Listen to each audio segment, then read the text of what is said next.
na Poseidon na budget meal. So ang price nito nakalagay dun sa Google Drive natin is 10.5. So ito yung bagong model na Poseidon tissues. So available color is color black at saka color tan. So front assembly is polymer.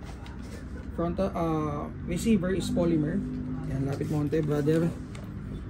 So ayun yung mga markings na kumbaga parang entry level to ni Poseidon.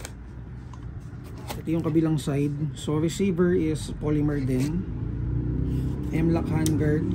May front and rear sight. Makikita nyo naman guys, talagang base, talagang parang medyo plain unit.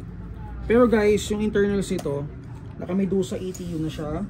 So programmable siya, fully programmable. Tracer unit, tracer, may built-in tracer na siya dun sa loob. So sobrang sulit nito for 10,500 unit AEG rifle.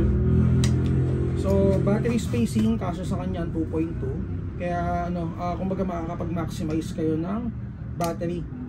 And then barrel niya, inner barrel is anong tawag dito? Tight barrel na. So naka-tight barrel na siya. So ayun. Yun lang. Naka-speed trigger na rin. And then FPS out of the box na test namin is around 450. So agabi ko pa to gusto i-test, kaya lang sobrang daming tao dito sa store. Saan yung chamber? Ayun pala. Kala ko walang chamber no? Transparent yung chamber Dinoble check ko pa kung meron. Okay, so yung charging handle niya is metal. Ambi yung selector. And then yung mga trigger niya, bolt release and mag release is metal din. Okay, so magazine capacity is 120 rounds na mid-cap magazine. So para dun sa mga mauubusan, kasi itong onti lang ito yung dumating so kinuha lahat ng mga reseller natin. So talagang kumbaga parang binakuran na actually guys, wala pang nagtatanong sa akin na ka-client tungkol dito. Kaya ako siya binidyo kasi may darating na mas madaming batch. So ayun, para if ever na gusto niyo mag-reserve, siguro mga next month may darating. Kasi siya isa sa mga budget meal kaya pinakita ko na rin. Okay? So may darating sa atin next month. Siguro kung gusto niyo mag-reserve, PM lang kayo sa page natin. Sige, test natin para makita nila yung performance. Battery. So battery, kasya pa rin Pero syempre hindi mo na masasarado. Hindi mo na masasarado ng sagad.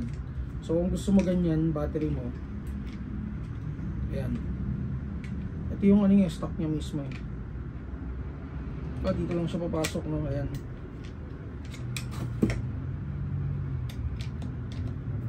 So pag ganyan yan guys, ayan. So 3-point adjustment yung mga niya, butas niya. Okay, so test natin. Kabit. Sige. Kabit po.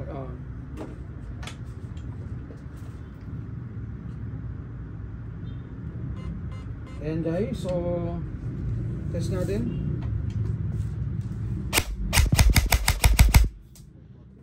Ayan, 441 out of the box.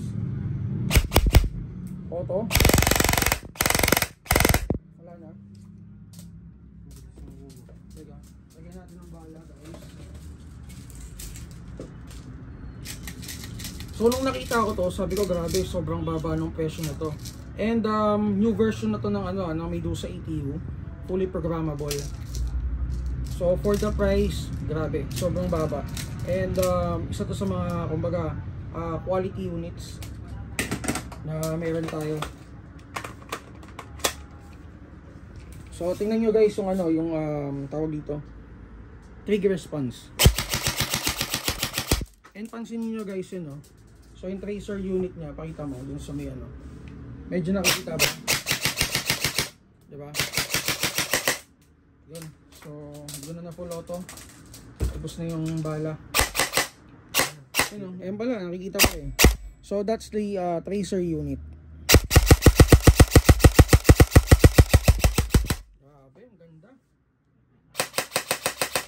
total package, wala lang syempre yung battery.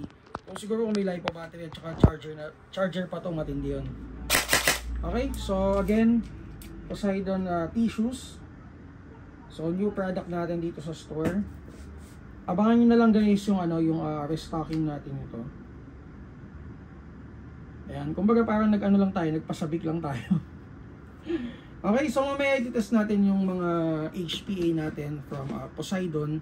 Kahapon lang kasi ako nakapagpakarga ng hangin. So mamaya i-test natin yan. And shoutout dun sa mga kumuha ng mga Poseidon units kahapon. So ayun, PM na lang guys sa page kung may mga tanong kayo. Again, ang page